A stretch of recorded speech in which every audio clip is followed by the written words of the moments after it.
ဒါကတော့ comparison vlog တွေပေါ့ဒီကောင်လေးကအမှတ်တရပေါ့ဘာလို့လဲဆိုတော့ကျွန်တော်ဒါရန်ကုန်မှာရိုက်တာမဟုတ်ဘူးနေပြည်တော်မှာလာရိုက်တာဒီညာဘက်ကအို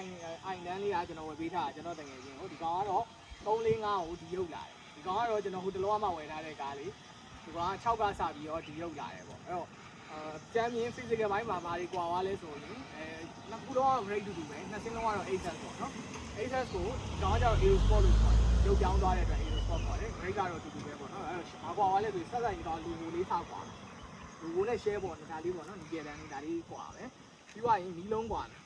အရင်မသိတာဘူးအဝေးကကြည့်တော့မသိတာဘူးတော့ဒါပေမဲ့သိတာပါ vlog ထဲမှာတော့ရှင်ပြရင် comparison ဖြစ်တဲ့အတွက်တော့မြင်ရပါပြီးရင်ဘန်မာကွာမယ်ဒီကောင်က scut ပါတယ်ပေါ့နော်ဒီကောင်လည်းဟိုဘန်မာချိန်သွားတာပေါ့ဟို ASUS ကတော့ဒီကောင်လေးဆိုရင် scut ကပတ်လဲပါတယ်ရှေ့ရောနောက်ရောပြီးတော့ပတ်လဲပါတယ်ဒါရှေ့ပိုင်းပေါ့နော်ရှေ့ပိုင်းကွာတာမီဒီရဲ့ဘန်မာရဲ့logo ရဲ့ပေါ့နော်အနောက်ကွာတာလေးတစ်ချက်ရိုက်ပြတယ်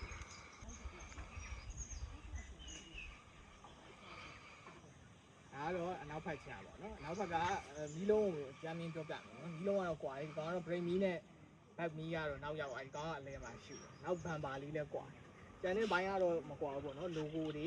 ဒီငကယ်တန်းတွေကတော့တူတူပဲ spoiler တွေဘာတွေကစားတူတူပဲ antenna line တွေကတော့တူတူပဲခင်ကတော့အရင်မကွာဘူးပေါ့နော်မီးလုံးကွာမယ်ဘန်ပါကွာမယ်အတွင်းလေးနည်းနည်းကွာတာရှိတယ်နောက်ဖုံးကွာတာလေးနောက်ဖုံးလေးပါဒီကောင်ကဒီမှာဆိုရင်ဒီအယောင်ပေါ့နော်အယောင်ပေါ့နော်လွယ်ပြောရင်တော့အယောင်ပါပဲဒီကောင်ကအယောင်က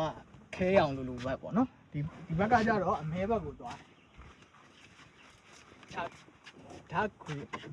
black အဲ့လိုအယောင်သွားတာပေါ့နော်ပြီးတော့အတွင်းထပ်ကွာသေးတယ် site ကပါကိုကျွန်တော်ရိုက်ပြပြီဟော site ကပါပေါ့ site ကပါရဲ့ဒါကောင် Aero Sport နော်2006 Aero Sport ရဲ့ site ကပါကျွန်တော်ဟိုဘက်က ASUS ရဲ့ site ကပါပေါ့ဗျဒီကောင်ကတော့ ASUS ရဲ့ site ကပါပေါ့ site ကပါလေးလဲကွာတယ်ပေါ့နော် design တို့အယောင်လေးတွေတို့ကွာတယ်အတွင်းကလေးနည်းနည်းကွာတယ်ဘယ်နေရာကွာလဲဆိုတော့ဒီဘက်ဒါကတော့ ASUS ရဲ့ ASUS ပေါ့နော် ASUS ရဲ့ aircon ဘိုင်းပေါ့နော် aircon display ဘိုင်းပေါ့နော်ဒီလိုမျိုးသူကလှည့်ရ temperature တွေဘာတွေကချိန်တာဒီလိုလှည့်ရတာပေါ့နော်ဟုတ်ကဲ့ဟိုကျွန်တော်ဟို Aero Sport မှာတစ်ချက်ပြဒီကောင်ကတော့ဒါ Aero Sport 2006ပေါ့နော် Aero Sport ရဲ့ aircon ဟို temperature ဒီလိုမျိုး digital ဆန်သွားတယ်ပေါ့နော်အဲ့လိုမျိုးပြောရမှာပေါ့ဒါကတော့အတွင်းကန်းကွာတာလေးပေါ့ဒါကတော့ဘေးတိုက်ပေါ့နော်ဒါက base cut ပေါ့ဒီကောင်ကတော့ scut ပတ်လဲဆိုတော့ဘေးတိုက်ကြည့်ရင်ရှေ့ရောရှေ့ဘန်ပါအောင်နောက်ဘန်ပါအောင်တော့ scut မြင်ရမှာပေါ့နော်ဒါကတော့ base cut ကျွန်တော်ဟိုဘက်ရိုက်ပြမယ်ဒါ ASUS ပေါ့နော် Aero Sport ရိုက်ပြပါဒါကတော့ဘေးတိုက်ပေါ့နော် Aero Sport ရဲ့ဘေးတိုက်